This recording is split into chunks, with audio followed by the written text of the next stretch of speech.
Hello everyone, welcome to IS Toppers Pre-Charge 2020 Revision Series Science, Technology and Defense Lecture 5। सबसे पहला topic है J2157। इस topic में हम दो कॉन्सेप्ट्स को पहले देख लेंगे। पहला है ब्लैक होल के बारे में। जब स्टार्स में जो फ्यूल है, जिसका मतलब है हाइड्रोजन या हीलियम, ये ख़त्म हो जाता है तो स्टार्स मर जाते हैं। तो इस मरने के कारण एक ऐसा रीजन बन जाता है कि जहाँ पे ग्रेविटी बहुत हाई है। ग्रेविटी इतनी हाई है कि ये लाइट और मैटर दोनों को पुल कर सकता है। क्योंकि ये मैटर को पुल इन करता है और ब्लैक होल कुछ लाइट एमिट करता नहीं है, तो ये इनविजिबल है। और अगर ब्लैक होल्स को डिटेक्ट करना है तो स्पेशलाइज इक्विपमेंट की ज़रूरत होती है। अब हम जानते हैं लाइट ईयर के बारे में। लाइट ईयर लेंथ की एक यूनिट है। लाइट ईयर में ये मेज़र किया जाता है कि लाइट एक साल में कितने डिस्टेंस ट्रैवल करती है, और करंट इसका वैल्यू है 9.46 इंटू 10⁻12 किलोमीटर्स। अब हम देखते हैं J2157 के बारे में।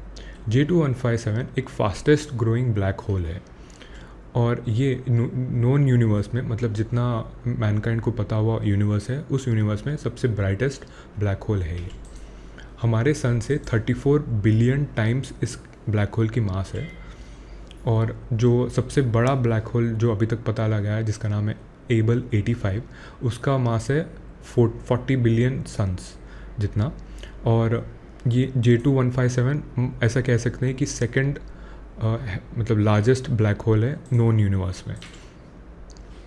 अर्थ से ये 1.2 बिलियन लाइट ईयर्स दूर है। और हमारे गैलेक्सी का नाम, जिसका नाम है मिल्की वे, वहाँ पे सैगिटेरियस ए स्टार करके एक ब्लैक होल है। उस ब्लैक होल से J2157 8000 टाइम्स बड़ा है।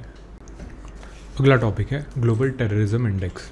रिसेंटली नीति आयोग ने एक रिपोर्ट जारी किया है क्वेश्चन करते हुए ग्लोबल टेररिज्म इंडेक्स की मेथोडोलॉजी पर।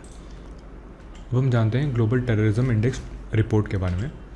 ये एनुअली ईयर 2000 से पब्लिश हो रहा है, और इस रिपोर्ट को पब्लिश करने वाली ऑर्गेनाइजेशन है institute for economics and peace. ये ऑर्गेनाइजेशन ग्लोबल टेररिज्म डेटाबेस, जो यूनिवर्सिटी ऑफ मैरीलैंड में लोकेटेड है, उसको यूज़ करता है।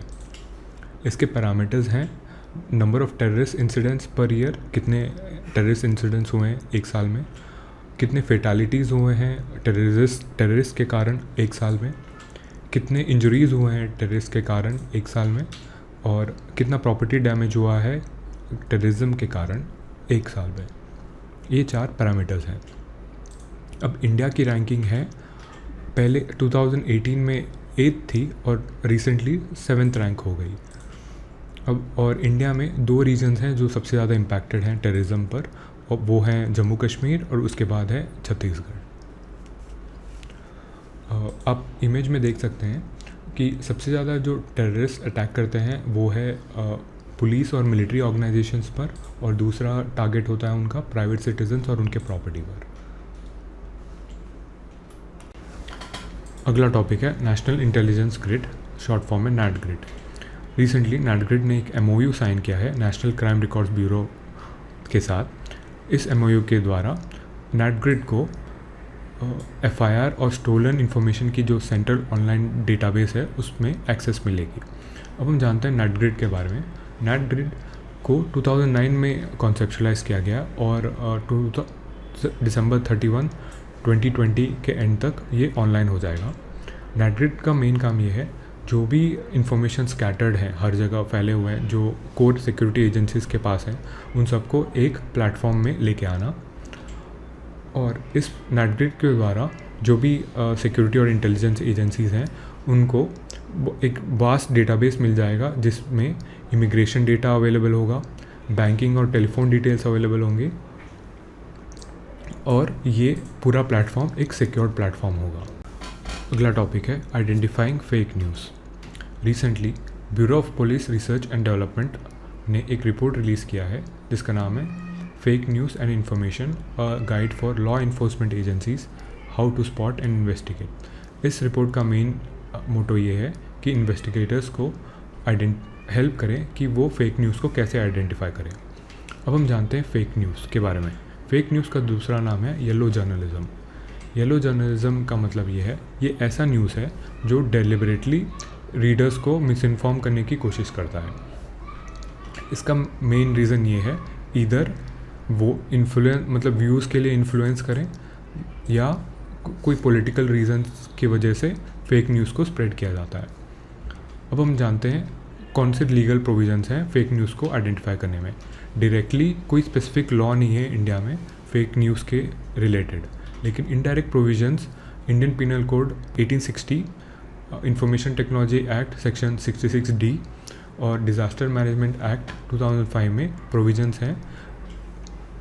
अब हम जानते हैं bureau of police research and development के बारे में। ये 1970 में सेटअप किया गया था और ये currently ministry of home affairs के अंडर आती है। इसका मेन काम ये होगा, वो है पुलिस फोर्सेस को मॉडर्नाइज करना। इस बॉडी में 4 डिविजन्स हैं: रिसर्च, डेवलपमेंट, ट्रेनिंग और करेक्शनल एडमिनिस्ट्रेशन। अगला टॉपिक है sprinkler controversy. Recently Kerala government ने एक डिसीजन लिया है एक सिक्योरिटी ऑडिट कंडक्ट करने का बाय CERT इन। ये डिसीजन स्प्रिंकलर डील के कारण लिया गया है। अब हम जानते हैं स्प्रिंकलर डील के बारे में। जब कोविड-19 हुआ था तो केरला गवर्नमेंट ने एक डेटा डील का साइन किया था। एक अमेरिकन बेस्ड कंपनी है जिसका नाम है स्प्रिंकलर। अब वहाँ के लीडर ऑफ अपोजिशन ने एलेज किया था कि गवर्नमेंट 1,75,000 पीपल का कोविड-19 का जो भी डेटा है, उसके अलावा और भी कुछ डेटा है पर्सनल डेटा, वो विदाउट उनके कंसेंट या नॉलेज डायरेक्टली स्प्रिंकलर कंपनी को पास ऑफ किया उन्होंने। अब हम देखते हैं Indian computer emergency response team, short form में CERT इन के बारे में।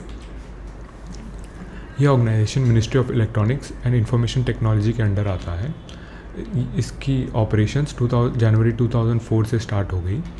ये एक नेशनल बॉडी है जिसका मेन काम होगा जो भी साइबर सिक्योरिटी इंसिडेंट्स आए तो इमिडिएटली उसको रिस्पॉन्ड करें। अब इसके फंक्शंस क्या हैं? इसके functions information technology amendment act 2008 में मेंशन किए गए हैं। अब जब भी कोई साइबर इंसिडेंट्स होता है तब वो कलेक्शन करें, उस पर एनालिसिस करें, उस पर और उसकी जो इन्फॉर्मेशन है उसको स्प्रेड करें। ये होगा उसका पहला काम।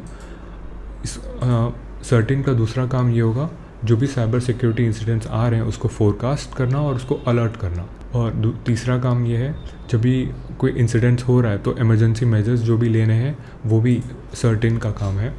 चौथा, जब इंसिडेंट कोई हो रहा है तब उस मोमेंट में कोई कोऑर्डिनेशन की ज़रूरत है तो भी सर्टेन ही देखता है इस इशू में। और पांचवा इम्पॉर्टेंट फंक्शन ये है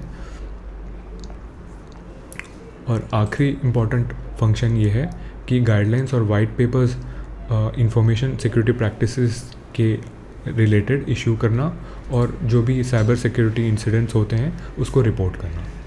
अगला टॉपिक है स्पाईवेयर एंड स्टॉकरवेयर। रिसेंटली अवास्ट करके एक ग्लोबल साइबर सिक्योरिटी फर्म है, उन्होंने वार्निंग दी थी स्पाईवेयर और स्टॉकरवेयर की इंक्रीज यूज़ की। पहले हम देखते हैं स्पाईवेयर के बारे में। स्पाईवेयर रिमोटली इंस्टॉल किया जा सकता है। स्पाईवेयर इंस्टॉल करते ही वो डिवाइस यूज़र के जो device usage patterns, photos, videos और पर्सनल इन्फॉर्मेशन को एक्सेस कर लेता है और ये इन्फॉर्मेशन एक सेंट्रल सर्वर / कंप्यूटर को ट्रांसमिट करता है। अब स्टॉकरवेयर ऐप ये क्या होता है?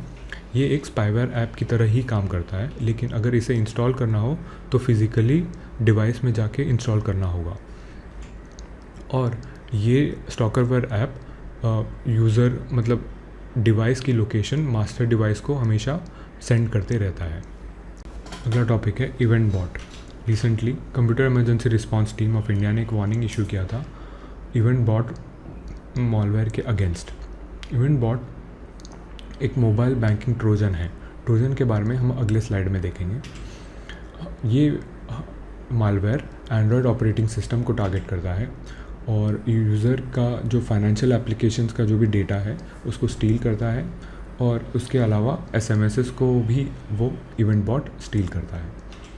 अब हम देखते हैं classes of malicious software. Malware का मतलब ये है कि जो भी एक ओवरआर्किंग टर्म है जिनमें सारे जो भी मलिशियस सॉफ्टवेयर इंक्लूडेड होते हैं, जैसे कि वायरसेस, वर्म्स, ट्रोजन्स, बॉट्स, ये सब। अब हम देखते हैं वायरस क्या होता है। वायरस एक टाइप ऑफ मालवेयर है जो अपने आप स्प्रेड होता है। वायरस को एक बार इनिशिएट करने की ज़रूरत होती है। एक बार इनिशिएट करने के बाद ये जो भी सिस्टम के अच्छे गुड फाइल्स हैं उसको डिस्ट्रॉय कर देता है। अगला है वर्म्स। वर्म्स वायरसेस की तरह ही होते हैं, लेकिन ये सिस्टम टू सिस्टम कॉपी करते हैं, लेकिन जो फाइल्स हैं उनको ख़राब नहीं करते। नेक्स्ट है ट्रोजन्स। ट्रोजन्स बेट की तरह एंटर होते हैं आपके सिस्टम में। बेट का मतलब है, सपोज़ आपको चॉकलेट्स पसंद है तो ट्रोजन क्या करेगा, एक ऐड दिखाएगा एक नया चॉकलेट के बारे में। एक बार आपने क्लिक कर दिया तो ट्रोजन आपके सिस्टम में एंटर होके एक कनेक्शन बना देगा एक मलिशियस कंप्यूटर के पास, और जिसके थ्रू आपका जो भी डेटा है वो स्टील किया जाता है।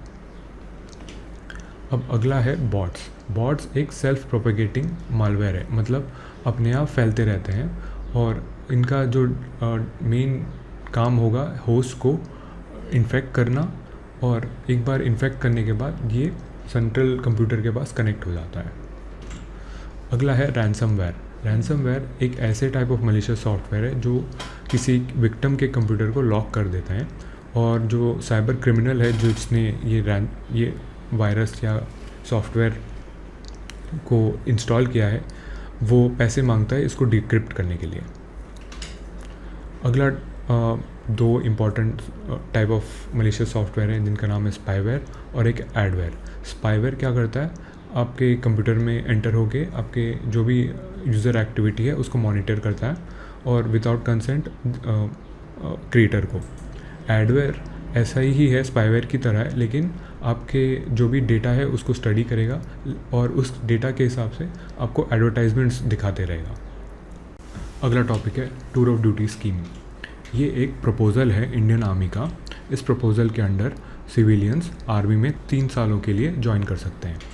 जो भी ज्वाइन होते हैं उनका रैंक ऑफिसर्स या अदर रैंक्स में उनको डेजिग्नेशन मिलता है, और जो सिलेक्शन क्राइटेरिया है उसमें कोई डाइल्यूशन नहीं होगी।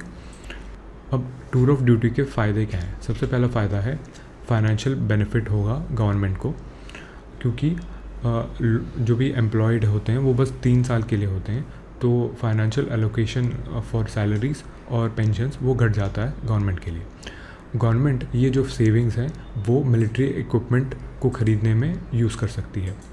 और दूसरा बेनिफिट ये होगा वो है यूथ के लिए, उनके लिए ज़्यादा अच्छे जॉब प्रॉस्पेक्ट्स मिल सकते हैं, क्योंकि वो मिलिट्री ट्रेंड है और उनमें ऐसे इम्पॉर्टेंट क्वालिटीज़ इंग्रेन हो जाते हैं जैसे कि डिसिप्लिन, टीम वर्क, ऐसे क्वालिटीज़ जो कॉरपोरेट वर्ल्ड में बहुत यूज़फुल होंगे। अगला टॉपिक है TB drugs on crops. India में ट्यूबरक्लोसिस के अगेंस्ट यूज़ किए गए ड्रग्स जिसका नाम है स्ट्रेप्टोमाइसिन और टेट्रासाइक्लिन, इनका यूज़ क्रॉप्स पे भी किया जा रहा था, तो इसके अगेंस्ट एक बैन रिकमेंड किया है registration committee under central insecticides board and registration committee ने। अब हम जानते हैं स्ट्रेप्टोमाइसिन के बारे में। स्ट्रेप्टोमाइसिन एक बहुत ही इंपॉर्टेंट ड्रग है और ट्यूबरक्लोसिस को ट्रीट करने के लिए ये यूज़ किया जाता है, और वर्ल्ड हेल्थ ऑर्गेनाइजेशन भी रिकॉग्नाइज करती है कि स्ट्रेप्टोमाइसिन एक क्रिटिकली इम्पॉर्टेंट मेडिसिन है ह्यूमन यूज़ के लिए। अब ट्यूबरक्लोसिस के अलावा ट्यूबरक्लोसिस के 2 वेरिएंट्स हैं जिनका नाम है मल्टी ड्रग रेसिस्टेंट ट्यूबरक्लोसिस और टीबी मेनिग्नाइटिस जिसका दूसरा नाम है ब्रेन टीबी। तो इन दोनों डिजीज़ को ट्रीट करने के लिए भी स्ट्रेप्टोमाइसिन यूज़ किया जाता है। अब हम जानते हैं central insecticides board and registration committee के बारे में। ये ministry of agriculture and farmers welfare के अंडर आता है। इसका मेन काम ये है कि इंसेक्टिसाइड्स का ट्रेड और उसका यूसेज को रेगुलेट करें ताकि ह्यूमन बींग्स और एनिमल्स को उसका नेगेटिव इफ़ेक्ट्स या रिस्क ना हो। और दूसरा इम्पॉर्टेंट काम ये बॉडी करती है वो है सेंट्रल गवर्नमेंट को एडवाइस करती है इंसेक्टिसाइड्स के मैन्युफैक्चर को लेकर, और ये power industries development and regulation act 1951 के अंडर है। अगला टॉपिक है कोबास 6800। कोबास 6800 सबसे पहला automated corona virus testing device है जो गवर्नमेंट ऑफ इंडिया ने प्रोक्योर किया है। डिवाइस है ये हाई वॉल्यूम टेस्टिंग कर सकता है और इनफैक्ट ये 24 आवर्स में 1200 सैम्पल्स को टेस्ट कर सकता है। ये जो कोबास 800 है ये real time polymerase chain reaction testing को फॉलो करता है। इसका मेन फ़ायदा ये है कि जो रिस्क ऑफ इन्फेक्शन है हेल्थ केयर वर्कर्स को अब जो भी टेस्ट कर रहे हैं वो कम हो जाता है। इस डिवाइस को ऑपरेट करने के लिए बायोसेफ्टी लेवल 2 की रिक्वायरमेंट है और कोविड-19 के अलावा ये वायरल हेपेटाइटिस बी, सी और HIV जैसे डिजीज़ को भी यूज़ किया जा सकता है टेस्टिंग के लिए। अगला टॉपिक है लाइडार, मतलब light detection and ranging. Recently archaeologist lidar data को यूज़ कर रहे हैं उनके रिसर्चेस को कंटिन्यू करने के लिए। अब हम जानते हैं लाइडार के बारे में। लाइडार एक रिमोट सेंसिंग मेथड है जो लेज़र लाइट को यूज़ करता है। इस लाइट को यूज़ करके अर्थ में जो भी डिस्टेंसेस हैं उसको मेज़र करता है। लाइडार की खास बात यह है कि ये 3 डायमेंशनल इंफॉर्मेशन को भी जनरेट कर सकता है। अब इसमें 3 टाइप ऑफ इक्विपमेंट लगते हैं, एक है लेज़र, एक है स्कैनर और एक है स्पेशलाइज्ड GPS रिसीवर। ये तीनों के तीनों इक्विपमेंट हेलीकॉप्टर्स और एरोप्लेन्स में अटैच किए जाते हैं और उसके बाद लाइडार सर्वे कंडक्ट किया जाता है। अब लाइडार के साथ कौन कौन से चैलेंजेस हैं। पहला चैलेंज ये है, लाइडार जब फॉग, रेन, स्नो या डस्टी वेदर होता है तब लाइडार सही तरीके से काम नहीं कर पाता। और दूसरा, ग्लास, वॉल या कोई डोर हो तो ऐसी चीज़ों को भी डिटेक्ट करने में लाइडार सही नहीं है। अगला टॉपिक है human growth hormone doping. Recently India के एक वेट लिफ्टर हैं जो कॉमनवेल्थ गेम्स 2018 में सिल्वर मेडलिस्ट हैं, वो पॉजिटिव पाए गए थे ह्यूमन ग्रोथ हार्मोन के अगेंस्ट, जो वर्ल्ड एंटी डोपिंग एजेंसी के अंडर प्रोहिबिटेड सब्सटेंस है। अब पहले हम डोपिंग के बारे में जानते हैं। डोपिंग कम्पिटिटिव स्पोर्ट्स में हमेशा एथलीट्स को टॉप परफॉर्मेंस देना होता है, लेकिन ये परफॉर्मेंस हमेशा कांस्टेंट नहीं रखा जा सकता। तो एथलीट्स क्या करते हैं, केमिकल सब्सटेंसेस इंजेक्ट करते हैं ताकि उनका परफॉर्मेंस इम्प्रूव या बेटर हो। तो ऐसे सब्सटेंसेस को डोपिंग कहते हैं। अब हम जानते हैं ह्यूमन ग्रोथ हार्मोन के बारे में। ये ऐसा हार्मोन है जो ग्रोथ, सेल प्रोडक्शन और सेल रीजनरेशन को बड़ा स्टिमुलेट करता है और ये ह्यूमंस के अलावा एनिमल्स में भी पाया जाता है। ये पिट्यूटरी ग्लैंड प्रोड्यूस करता है इस हार्मोन को। जब इसकी मात्रा ज़्यादा हो जाती है तो बॉडी में लीन बॉडी मास बढ़ जाता है, टोटल बॉडी फैट कम हो जाता है और जो टिश्यूज़ हैं वो जल्दी रिपेयर भी कर लेते हैं। पावर और एंड्योरेंस स्पोर्ट्स में ह्यूमन ग्रोथ हार्मोन को डोपिंग एजेंट माना जाता है। अगला टॉपिक है काकड़ा पार एटॉमिक पावर प्रोजेक्ट। रिसेंटली तीसरी यूनिट जो काकड़ा पार एटॉमिक पावर प्रोजेक्ट जो गुजरात में लोकेटेड है, उस यूनिट ने क्रिटिकलिटी अचीव की। क्रिटिकलिटी का मतलब ये है जो न्यूक्लियर रिएक्टर है वो फिशन जनरेट करने लग गया है और उसके बाद एनर्जी भी जनरेट करना स्टार्ट कर दिया उस यूनिट ने। अब हम जानते हैं काकड़ा पार एटॉमिक पावर प्रोजेक्ट के बारे में। ये गुजरात में लोकेटेड है और नियरेस्ट सिटी है सूरत, जो इंडिया की सबसे पहली 700 मेगावाट इलेक्ट्रिसिटी यूनिट है। इंडिया की सबसे पहली और सबसे largest pressurised heavy water reactor भी इस एटॉमिक पावर प्रोजेक्ट में लोकेटेड है। इस रिएक्टर में टोटल 4 टाइप ऑफ रिएक्टर्स लगे हैं, जिनमें से 2 हैं 220 मेगावाट के प्रेशराइज्ड हैवी वाटर रिएक्टर्स और बाकी के 2 हैं Indian pressurised heavy water reactors 700। अब हम जानते हैं इंडिया के न्यूक्लियर पावर कैपेसिटी के बारे में। जो न्यूक्लियर पावर इंडिया में 5th largest source of electricity है। पहला है कोल और चौथा है विंड पावर। इंडिया में टोटल 22 न्यूक्लियर रिएक्टर्स हैं। इन सब की जो कोऑर्डिनेटिंग बॉडी है उसका नाम है nuclear power corporation of India. Total power जो जनरेट करते हैं इंडिया में थ्रू न्यूक्लियर पावर वो है 6780 मेगावाट्स। अगला टॉपिक है सोनिक बूम। रिसेंटली बेंगलुरु में एक बहुत लाउड सोनिक बूम सुनाई दिया गया था जब इंडियन एयरफोर्स की एक टेस्ट फ्लाइट हो रही थी।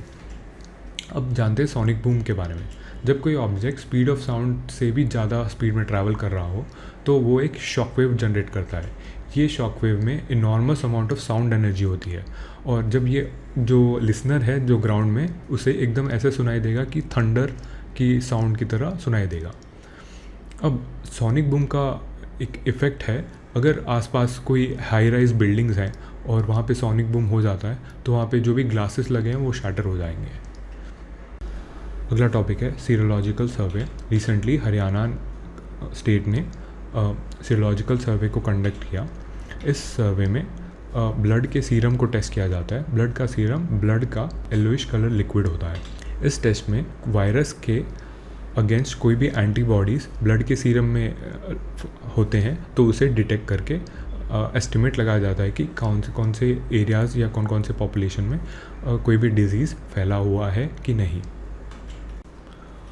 अब हम स्पार्क के बारे में जानते हैं। स्पार्क का फुल फॉर्म है scheme for promotion of academic and research collaboration. ये initiative ministry of human resource development के अंडर आता है। इस इनिशिएटिव के अंडर इंडिया के हायर एजुकेशन इंस्टीट्यूट्स का रिसर्च इकोसिस्टम को इम्प्रूव करना है।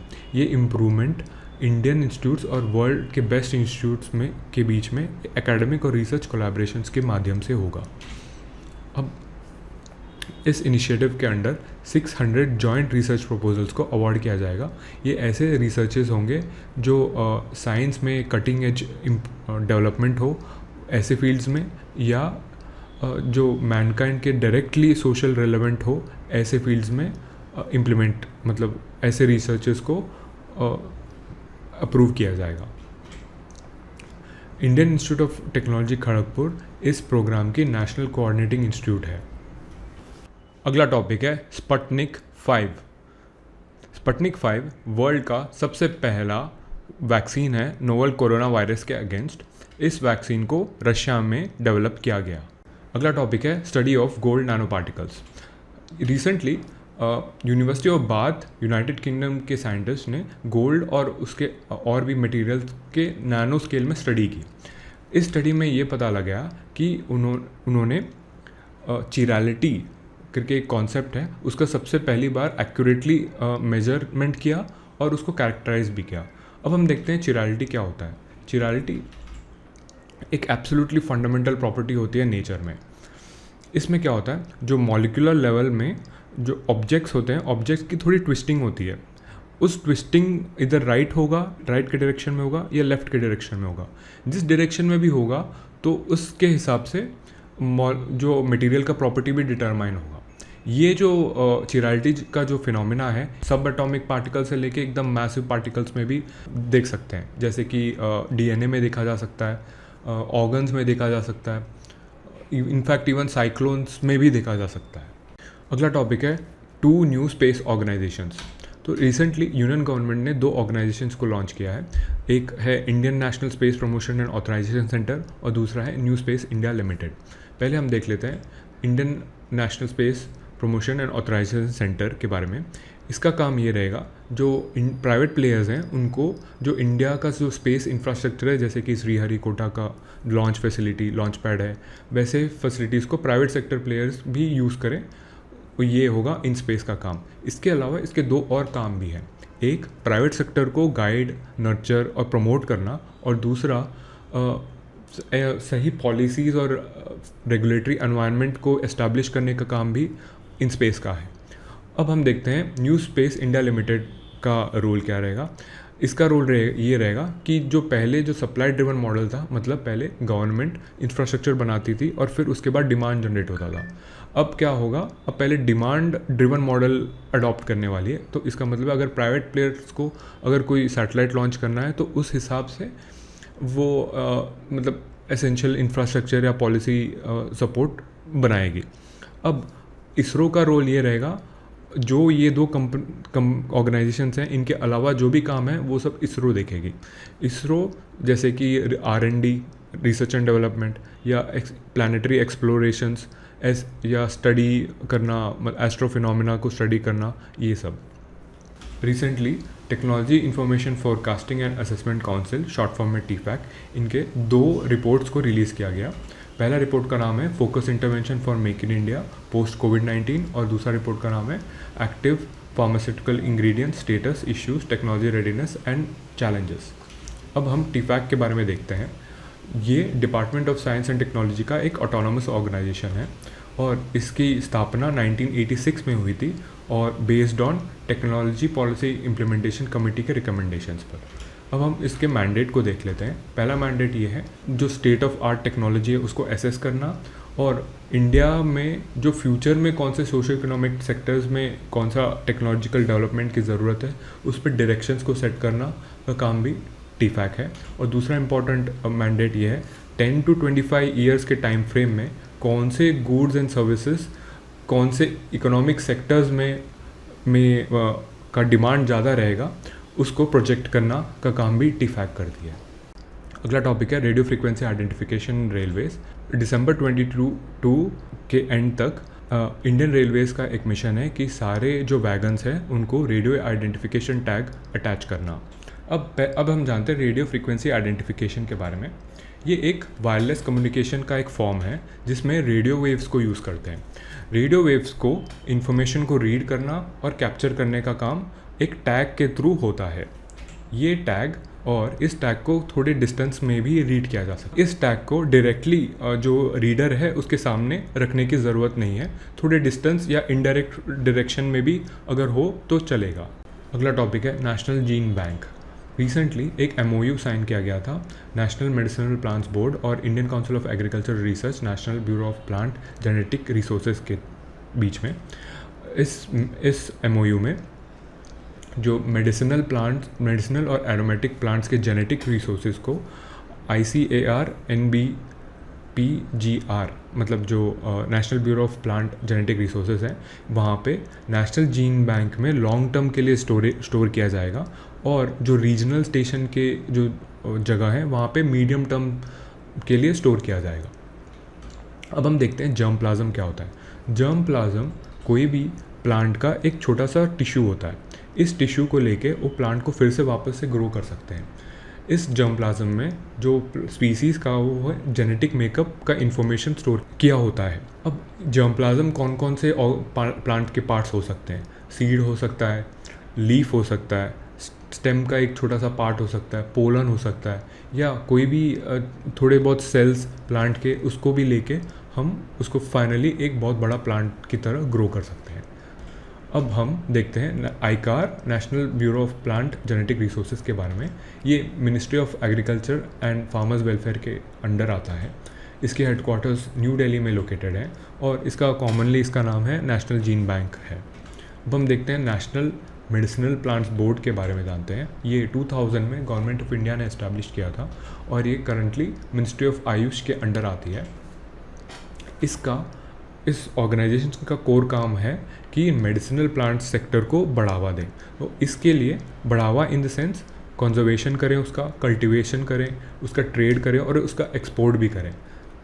अब ये सब चीज़ों के लिए उसके पास फ्रीडम है कि वो बहुत सारे जो मिनिस्ट्रीज़, डिपार्टमेंट्स और ऑर्गेनाइजेशंस हैं उनके साथ कोऑर्डिनेट करें और जो अप्रोप्रिएट पॉलिसीज़ या प्रोग्राम्स हैं वो भी डेवलप करें और इम्प्लीमेंट करें। अगला टॉपिक है द नेचर इंडेक्स। ये इंडेक्स को नेचर रिसर्च ने कंपाइल किया है और ये इंडेक्स ऐसे इंस्टीट्यूट्स और कंट्रीज़ को हाईलाइट करती है जहाँ पे नेचुरल साइंसेस में बहुत हाई क्वालिटी रिसर्च हो रहा है और इस रिसर्च को जो नेचर इंडेक्स ट्रैक कर रहा है। अब इम्पॉर्टेंट हाइलाइट्स ये हैं कि यूनाइटेड स्टेट्स ऑफ अमेरिका में की रैंकिंग नंबर 1 है इस इंडेक्स के हिसाब से। उसके बाद चाइना, जर्मनी, यूनाइटेड किंगडम और जापान आते हैं। इंडिया की रैंकिंग 12th है। अब कौन से इंस्टीट्यूट्स हैं जो इस लिस्ट में पाए गए थे जो इंडिया के हैं, जिनमें से पहला आता है council of scientific and industrial research, दूसरा इंडियन इंस्टीट्यूट ऑफ साइंसेस, तीसरा Tata institute of fundamental research और बाकी के एंड के जो 3 हैं ये सारे के सारे department of science and technology के ऑटोनोमस इंस्टीट्यूट्स हैं। अगला टॉपिक है hydrogen fuel cell. Recently Delhi और लेह में इलेक्ट्रिक बसेस और hydrogen fuel based electric buses और कार्स को इंट्रोड्यूस करने के लिए नेशनल थर्मल पावर कॉरपोरेशन ने एक ग्लोबल एक्सप्रेशन ऑफ इंटरेस्ट को जारी किया। अब हम जानते हैं हाइड्रोजन गैस के बारे में। ये पीरियोडिक टेबल में सबसे पहला और सबसे लाइटेस्ट एलिमेंट है।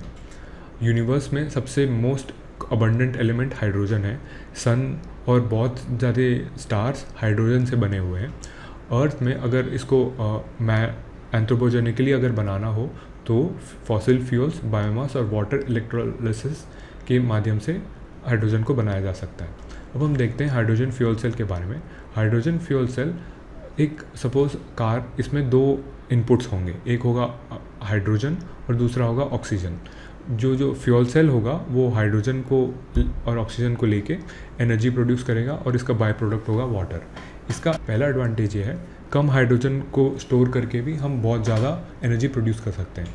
दूसरा एडवांटेज ये है कि जो फ्यूल सेल्स और इंटरनल कंबशन के कॉम्बिनेशन में, इंजन्स के कॉम्बिनेशन में भी हाइड्रोजन फ्यूल सेल्स को यूज़ किया जा सकता है।